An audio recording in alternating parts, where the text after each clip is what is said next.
All right. We are back. I am back anyway. Raising up my desk a smidge. I'm not even cutting that out. I am back on the mic. I am here. The podcast is now recording. I just want to give a shout out to some friends of mine. I just really appreciate my friends that are listening and let me know that they are listening and let me know that they do not appreciate when I skip an episode. And I'm going to just tell y'all, I don't miss it when I'm not on the mic. So complain all you want.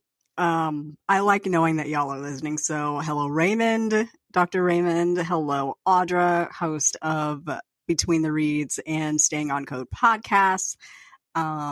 Yesterday I started a fury in our Discord chat because I said she was short. I didn't mean to start nothing. I'm just saying I'm short and Audra is shorter than I am. And so that don't tell you how short Audra is. She has tall person energy. She comes across like a tall woman and she is not. Tiny dynamo. Hello, Jessica. Hello, Robert. Robert did send me a message to be like, I always listen and I always appreciate that. Hello, Robert. Hello, everybody who is listening. Welcome back to the Bookcast. This is my platform for sharing short fiction and updates on what I'm reading and writing. This is episode 58. I am D.L. White. I am an author of contemporary Southern and romantic fiction novels featuring Black men and women. I am also a big fan of books, so we usually begin with a book report, and then we talk about writing. I am currently working on a little dessert project, which I will talk about a little bit during the writing update. I would love your support of this podcast. This is a one-woman self-funded show. Running a podcast is not free, in case you're wondering. I mean, it can be, but I'm picky. Anyway, if you love what I'm doing here and you would like to support it, head to my support site. It's buymeacoffee.com/books-by-DL-White. There you can offer a one-time or recurring monthly gift. I am already most grateful for it. I have an in with an audiobook narrator. And so that might be something going on for 2025, maybe late 2025. But first, Mama needs funds. So I covet your support and your additional gifting of this podcast.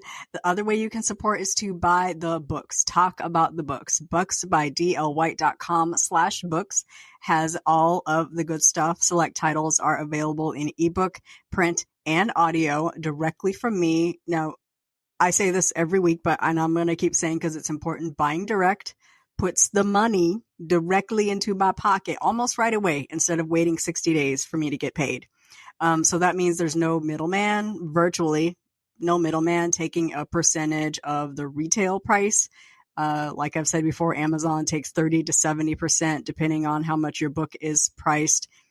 Draft to Digital takes, I think, 10% off of, I think the 70% that retailers charge. So it's definitely not free to be an author. They definitely take their cut. If you prefer to buy the books retail, ain't no shame in your game. Like I say all the time, my books are not for sale anywhere I don't want them to be. If you're getting them for free and they're not from me and I haven't been talking about it, it's probably a, what do they call it? Pirated.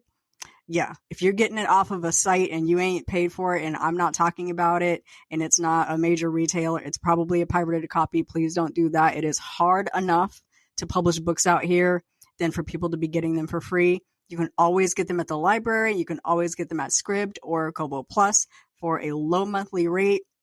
All the books you can shove into your face.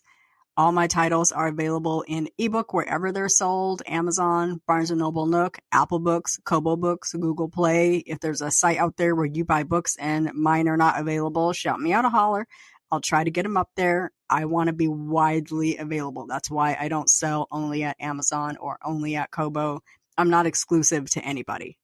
You can also buy them, like you can get them direct from my website. Like I've said, payhip.com/books by DL White. They're also available via subscription sites like Scribd and Kobo Plus. They're also available to request at your local library. So hit up Libby and Hoopla and put some Books by D.L. White into your face. Speaking of book sales, if you're looking for book deals, check my PayHip site. Again, it's payhip.com/books by D.L. White. The announcement bar up top is a blog post that I'm trying to update that with the free or discount events that I'm running. The fall tends to be full of these things like there's Stuff Your Kindle, there's the All Black Book Affair that's coming up, there's the Stuff Your e-reader audiobook edition that's coming up in like November or early December. There's the Cavalcade of Authors ebook event that's coming up. So the fall is going to be full, and I'm just going to try to keep track of all that stuff in one place. Leslie's Curl and Dye audio is on sale this quarter. So if you don't have it, you can snatch it up for only 99 cents. It's regularly like $12.99, $8.99. I don't know. I keep changing the price on it depending on the market and demands for it, but it's typically way more than 99 cents. You can grab it at Chirp. Tap the link there. You could pick it up at select retail sites. It is not on sale in my store. So it is purposely on sale through Findaway Voices. I think it's Chirp, Spotify, Barnes & Noble, Apple Books. I think those are the spots you can get it on sale. If you do not own Curl and Dye in audio, you can snatch it up for 99 cents. I've also set Hey Lover as a free book because I am participating in the Cavalcade of Authors event mid-month, and it's just easier to set your book for free for the month and let it ride because Amazon is a total pain in the butt to set a book for free. So once you get it free, you just let it ride and run all your promo and then return it back to paid. Today, we will start with the book report, as always, and then we'll catch you up on life lately, where I try not to turn this into an NSYNC podcast, but I mean, I kind of can't help it. And we'll talk about my little dessert project, which is bringing me so much joy, and that's very important to me at this time in my life. Today is Saturday, October 7th, 2023. It is 8:42 a.m. It is sunny and 55 degrees with a high of 7 in the ATL. I have a mic and I am ready to dig in, but first, let's have some coffee.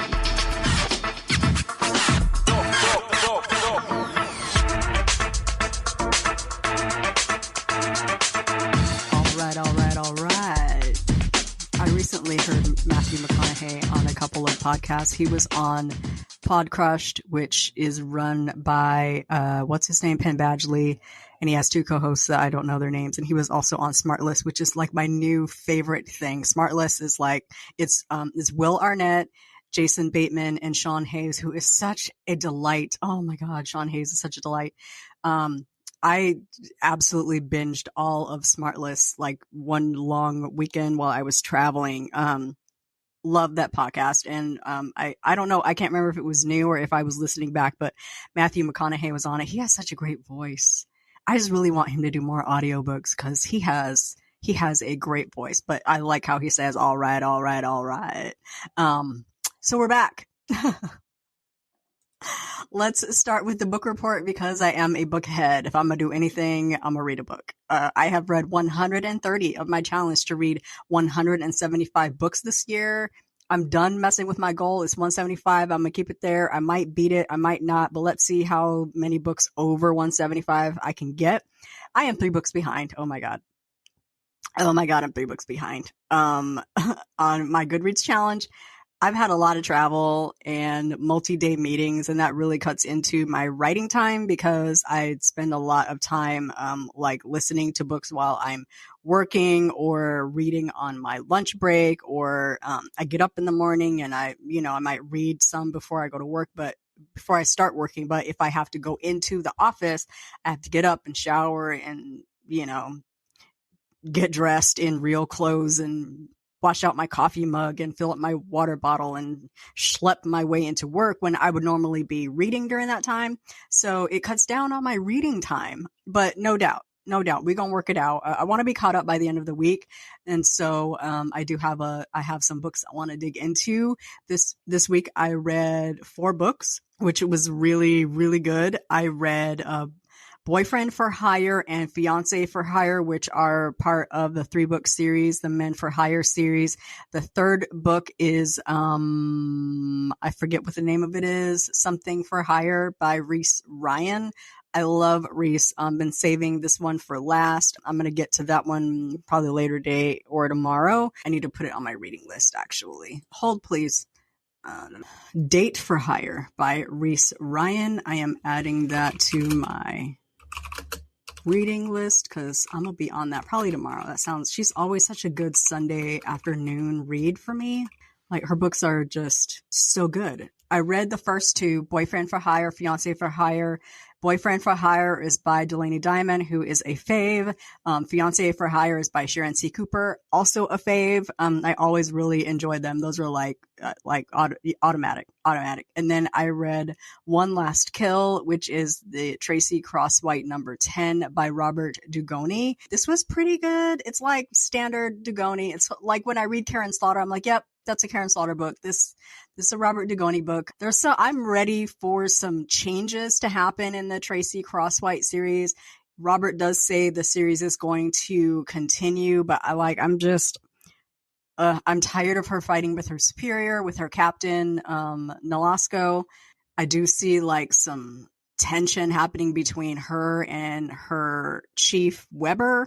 Yeah, I'm hoping for more development there, but I'm really enjoying the series. You can tell I'm like really into it when I'm like analyzing what's happened and what's going to happen. And yeah, I'm really enjoying it. So that was book number 10. No idea when book 11 is coming out because book number 10 just came out, but I got my head up for it. And then I listened to a book called Motive by Pamela Kelley. It's part of a Waverly Beach mystery series. Honestly, I just had this in my Scribd downloaded files and I needed something short. This was like a 2 to 3 hour listen. It was pretty good. It was along the mystery type range. She has like a long series set at the beach or something like that. I don't know. I just kind of just wanted to try her out and I had downloaded this one. So it was pretty good. As far as reading, it's October. And so the girls are doing spooky books, but I don't really do spooky. I don't like those genres really. I can't a lot of them lean into paranormal and magical realism and speculative fiction, and my brain can't process that. I get frustrated. I don't understand like why, why, and the answer is magic, spirits, the occult, and why. My brain just needs a more finite answer than that, so I just get frustrated because I don't get it. So some of my book pals decided they're gonna punt the spooky books and dig into our crime / urban / mafia fiction in October. We're calling it Glocktober, and I am deep into it. It's a perfect excuse to be in my thriller and romantic suspense bag. So I'm into it. Of course, I'm reading Date for Hire by Reese Ryan. I am trying to get into, I don't know if y'all know, but actor Eriq LaSalle is an author, a crime fiction author. And he has a series that is out. It's really starting to gain traction. His third book was just named Book of the Month by something or other, Barnes & Noble, something. So I'm trying to start with book number 1. It's called Laws of Depravity. I'm not sure how deep I'm going to get into this series. I'm not all that turned on by the first few chapters. Like, a book really needs to hook me from the beginning. I'm going to give it a few before I move on, because I did happen to mention on Instagram that I was going to read it, and he saw it and commented on it. And so now I feel like I must give it a good college try. I'm going to try to get through it, and if I like it, move on to book 2. But yeah, Eriq LaSalle is an author, and it's funny because he's been memeing himself as Dr. Peter Benton. If you know him from ER, he was also in Coming to America, Soul Glow dude. So we'll see how we get that, how we like that. I am also reading My Darling Girl by Jennifer McMahon. She is a fave. I've read pretty much all of her books. She tends to be a little bit spooky. That's as deep as I can go, really into like horror or paranormal, but I love Jennifer McMahon. Like, she is more like suspense / horror, suspense / literary fiction, whatever. My Darling Girl, I am a few chapters in. It's really good so far. So I'm excited about digging into this. This just came out, I think, last Tuesday. I tried to get an advanced reader copy and I was denied. And that made me sad. Yeah. There's a long list of books I can read this month. I don't have a TBR and I'm not going to do bingo like the other IG readers are doing. I'm going to play it by ear and just really enjoy myself. This is like my catnip genre. This is what I read when I'm not reading romance. So I'm sure I'm not going to have any issue finding something to read. I think my issue is going to be finding Black authors in this genre, but I'm not going to stress myself out about it. There are some people that I can read, but I also want to really enjoy the books. And some of the authors in this genre, I just don't really enjoy. I have to really enjoy the writing. Speaking of enjoying myself, that leads me into the writing update. I'm going to go off script for a little bit, so excuse any rambles, but I want to talk a little bit about my dessert project. So as of yesterday, I had sold about 113 copies of my new release, Elysium, a Black Diamond vacation romance. I had a great conversation with A.K, who is my editor. She gave me a lot of levity about this book and made me feel good about this book. And a lot of people have said, like, your worth as an author is not dependent on how many people buy the book, what your sales are, popularity, or anything like that. Elysium is probably my most perfect book. And I got real deep into my feelings about this book because I put time, money, blood, sweat, and tears into this novel to make sure that when people read it, they didn't have any complaints like needs editing, like formatting is off, like cover looks booty, like none of that surface criticism. If you're going to have criticism about the book, let's talk about the plot. Let's talk about the execution. Let's talk about the writing. Let's wipe away all the surface things that people usually complain about and have backhanded comments and compliments about when it comes to my books. Let's talk about the writing. I have really, really enjoyed the great reviews that I have managed to look at for this book. People that just dig the story. They like the writing. They like the story. They like the premise. They like the characters. They like the setting. Like Black Diamond is goals. So I feel like I put my foot in this book and I presented a book and people looked at it and said, anyway, I'm going to go over here and read Quan Mills. So yeah, I am still licking my wounds a little bit over this book, but time marches on. And people have to get over it. She repeated back to me that Elysium is going to find its place. It's a summer read, so it's going to hit again probably in the summer. I usually start promoting Beach Thing around late spring, and now I have another late spring, early summer book to promote. Hopefully I will be working on book 3 and I can have that out in the summer. Things I always say, but never put into practice. I hope I don't release another summer vacation book in August because that's way too late to release a summer book. I digress. Beach Thing was a sleeper. Nobody was really paying attention to it until some Instagram romance readers decided to read it. And now everybody's arguing over Wade in that book. And so, sometimes you just have to bide your time. Sometimes books are sleepers. Sometimes, you just have to wait for a book to find its time and get its traction. And so we're just going to let Elysium ride. I want to get back to loving writing. I want to get back to being excited about sitting down at the computer, about developing a story, about writing something new and finding joy in putting my fingers on that keyboard. And I haven't had that in a long time. There are stories that I love. Every book that leaves my computer, I am in love with. I absolutely adore it. I think it's the best thing ever. I want everyone to read it and love it and give it 3, 4, 5 stars and gush about it endlessly. I don't have any books out there. I don't have any stories out there that I'm ashamed of.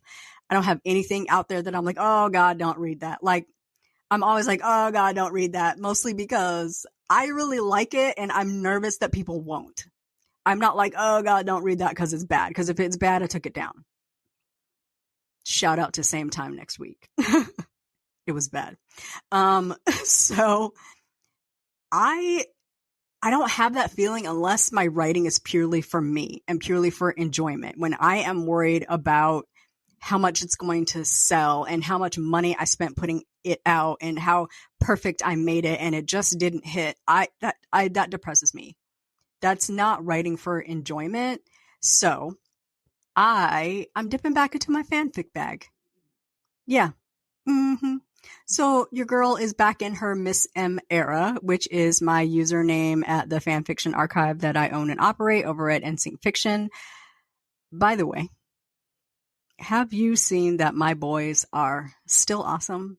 Even after a 20 plus year break, I just love them. I just love them. This is not an NSYNC podcast. But if it was not for this group and for writing fanfic, I would not be a commercially published author. So we're getting into it.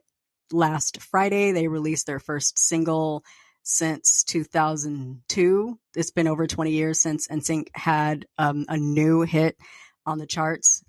They have had like the highest something, I don't know, highest charting new single in history, something like that. I don't know. I'm getting it all wrong. But anyway, the news is very good about the new single. It's called Better Place. It is in support of the Trolls Band Together movie. The storyline of the movie is absolutely in sync. I feel like this was written for Justin in an effort to get him to reach out to the other guys in NSYNC to record a song. It is about a troll who used to be in a boy band and they kind of all fell out and he has to then like put his band back together. So the song released last Friday. It's been very steadily climbing the charts. It entered top 40 and AC at like 55 and it just has been climbing. The fans are very excited. The group can't really promote the song because most of them are members of the Screen Actors Guild and SAG-AFTRA is on strike. So they can't promote the movie. They can't promote the song really because it's tied to the movie. So basically it's been the fans mostly promoting the song. And let me tell you, the fans understood the assignment. And so it's been a fun week and I have had a lot of fun like dipping back into fandom and like just really enjoying it and also letting current events get my mind rolling about writing and being creative and like taking current events and turning them into fiction or fan fiction. So my dessert project is something I started probably 10 years ago, like 2012. I was writing this story and it's not a romance.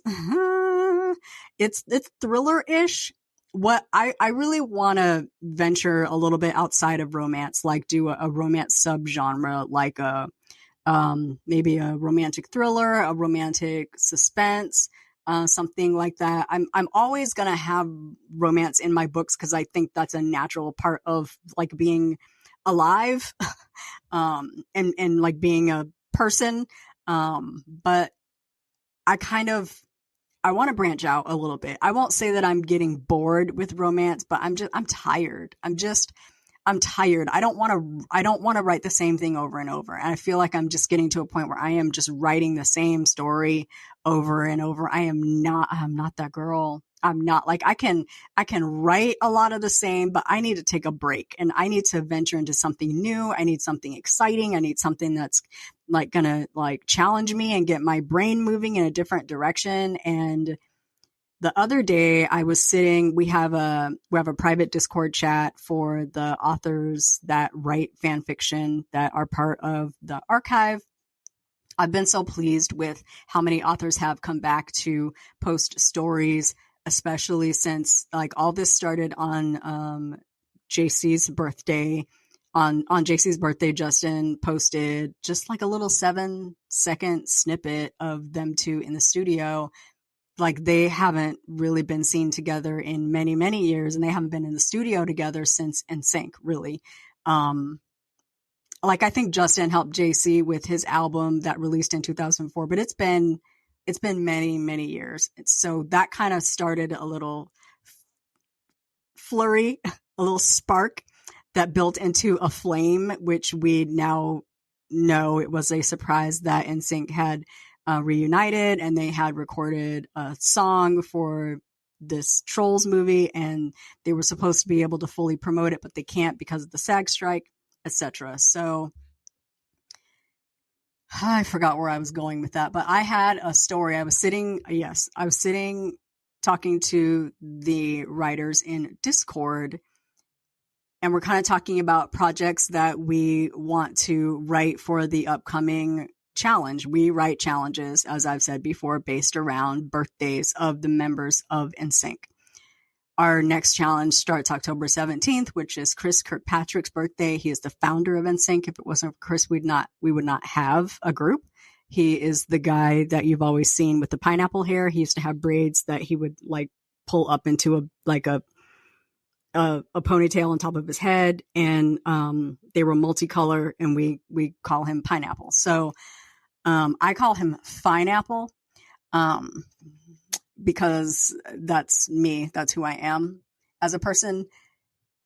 So our next challenge is called Poptober, and Chris is a very up pop energetic person, and so the stories should pop. So up fun stories, but the story that I kind of have in mind is something I started maybe 10 years ago.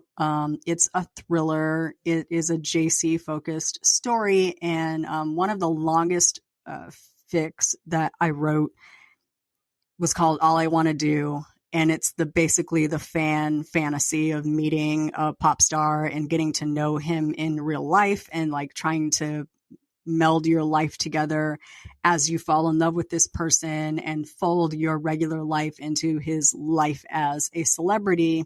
I really enjoyed writing that story. And I think at the time I just wasn't done writing JC and Serena. And so I had continued their story, but years into the future, and I made it into a thriller where JC has to battle an obsessed fan. And as we do, I wrote a bit and then I hit a wall and I kind of gave up on it. And I don't like to have unfinished stories up on the archive. And so I saved what I had and then I deleted it. And 10 years later, I'm sitting in the Discord with my other, my writer pals from the archive. And I was like, a million years ago, I started writing this story. So I'm telling them the story and they're like, oh my God, I need it. Are you writing it? Are you going to finish it? I'm like, in my mind, I'm like, I feel like I want to work on that story, maybe for Poptober. So I am digging through my Google Docs. It's not in my Google Docs. It's not in my email. I have had like 3 computers since I wrote that story. So like, there's no telling where it's at. I asked my beta. She doesn't have it. So I am like trying to remember where I saved this. And I have an old, like 2003, 2005 Dell computer that I used to write on before I moved over to Mac so that I could use Vellum and Scrivener. And I said, let me dig up that Dell and see if it will start up. So y'all, she's on her last leg.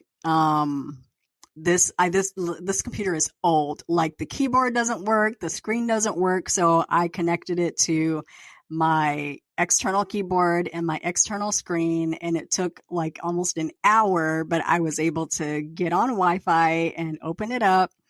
And I look at my documents, and the first thing I see is this story that I forgot about. This one and another one that I had started that I forgot about. And so then the next trick was getting it off the Dell and into like my new computer. And so I had to update Chrome so I could log into email so I could send it to myself. It was an ordeal. It took all afternoon, but I was able to break into my old computer and pull out that old document, pull it into Dabble, kind of mess with it a little bit, update it a little bit. And so I've been working on that this week, and I'm really excited. I'm excited to dig into it. It's new. It's, of course I'm going to have my love scenes in it. I have already written, one love scene. But in the previous iteration of this story, I didn't have a second point of view. I didn't have a point of view of the fan. And so because I have been reading so much crime fiction, like in the last few years, I now have like a trickle of inspiration for the fan side of the story. There's the JC and Serena point of view, like here's what's happening, blah, blah, blah. And then the fan side of the story is her interpretation, which is like almost the exact opposite of what's actually happening. This fan is hopelessly devoted to a music artist that she's been following since maybe she was a teenager.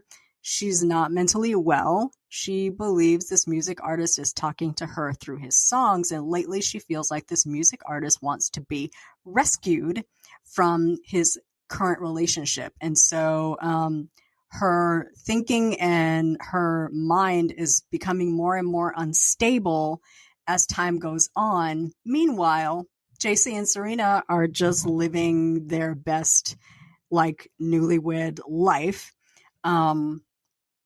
So this is fun because it's a continuation of a story that I spent years writing. All I want to do is like my magnum opus. It's my epic, like, fan fiction story. It's my hero story. It's my origin story.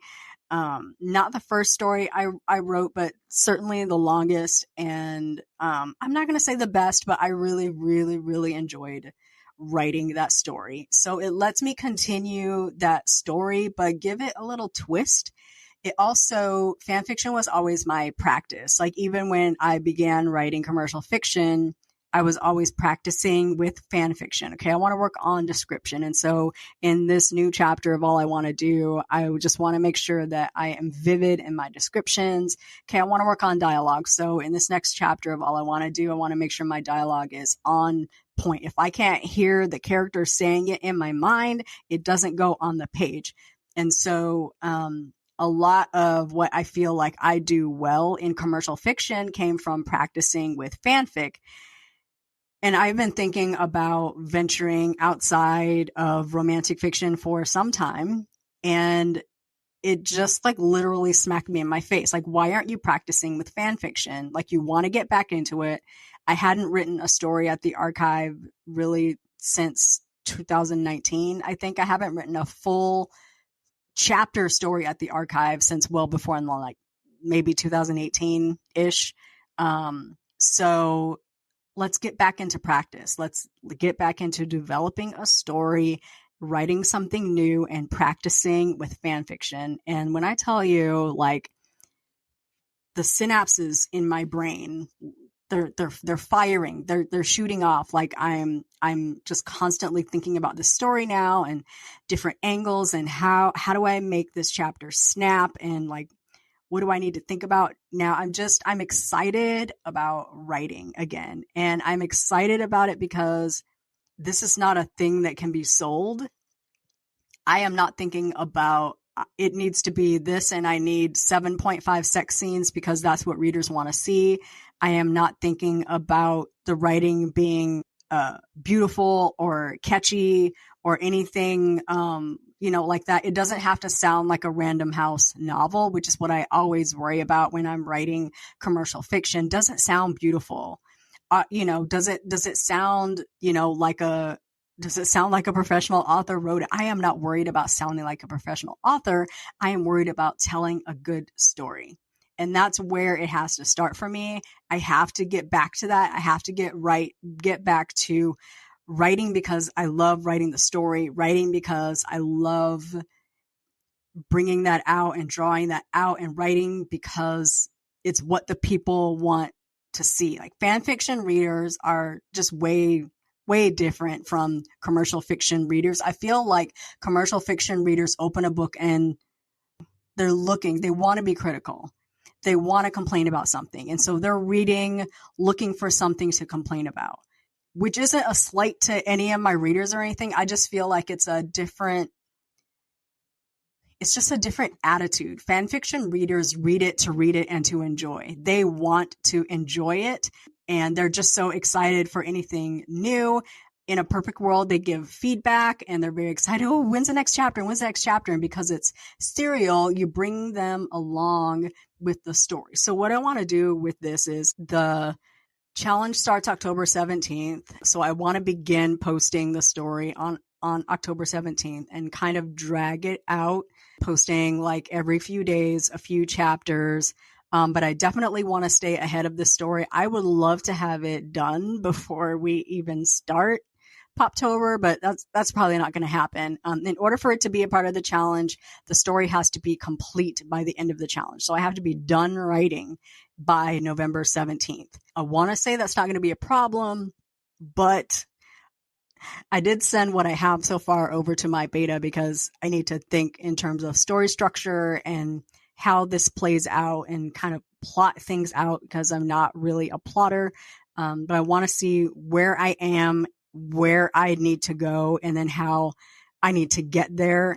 I think this is going to be about 20 chapters. I usually aim for about 20, 22 chapters, but we'll see what happens. And bouncing back between point of view between my hero and heroine and then the antagonist. I have an actual antagonist in this book. So I would love to read some craft books on writing thrillers and mysteries, but I also just want to have fun with it. Like I don't want to get all like deep and educational into it. I just want to have fun writing it and then go back into the mechanics and all that kind of stuff. So that's where I'm at with my writing.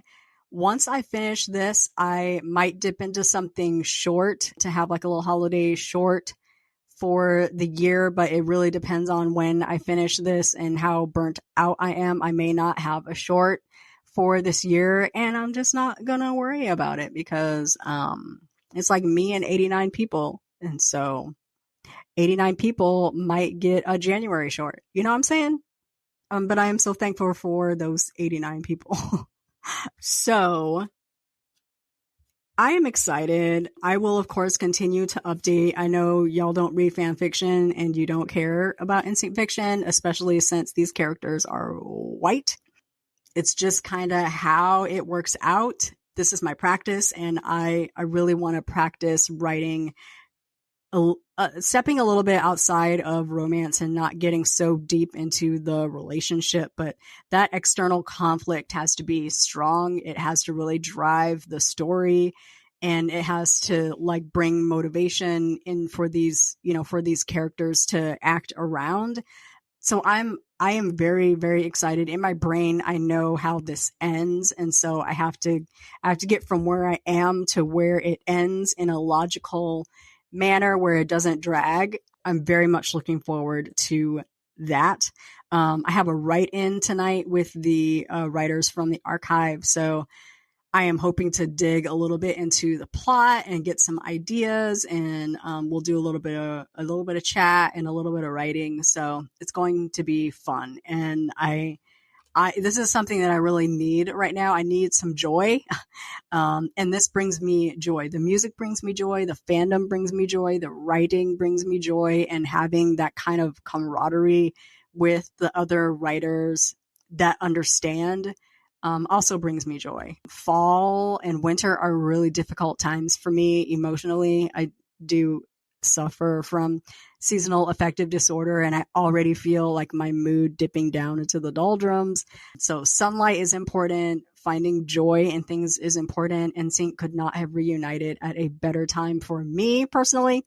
So I'm just going to really enjoy this time and not worry about what I'm selling, and not worry about writing, something to sell, and not worrying about my, my author bank account, which I frequently have to supplement with my own money.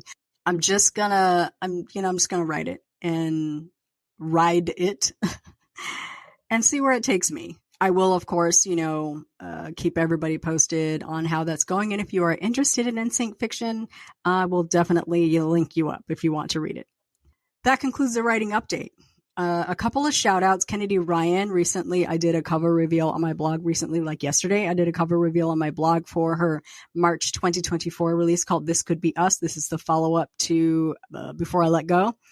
Roll on by the blog if you're interested in reading the blurb. I also linked to a sneak peek that I think is in Cosmopolitan magazine. So fun. Check it out. It's booksbydlwhite.com/blog. I just love me some Kennedy Ryan. She is an absolute delight. Another shout out to my good friend Danielle Allen. She has a June 2024 release coming. It's her first traditionally published novel. It's called Curvy Girl Summer. The cover looks so cute. So cute. And I am looking forward to reading it. It's coming through Macmillan. Pre-orders are open. Head to authordanielleallen.com/curvy-girl-summer. Snatch it up. I am very much looking forward to reading this. I just adore Danielle. She is truly deserving. She has put in her time and paid her dues. I'm very excited. So look out for those, as well as there's a lot of stuff going on. So watch the blog, watch my Twitter, watch my Instagram. I'll be talking about all of it, and I'll share what I can as I get it. That brings us to the end of today's episode. Thank you so much for joining me for another episode of the Bookcast. I will be back next week, Dr. Raymond, Audra, Jessica, Robert. I'll be back with a reading update, and I hope a writing update. Please enjoy this weekend. Have a superlative week, and we'll chat again soon.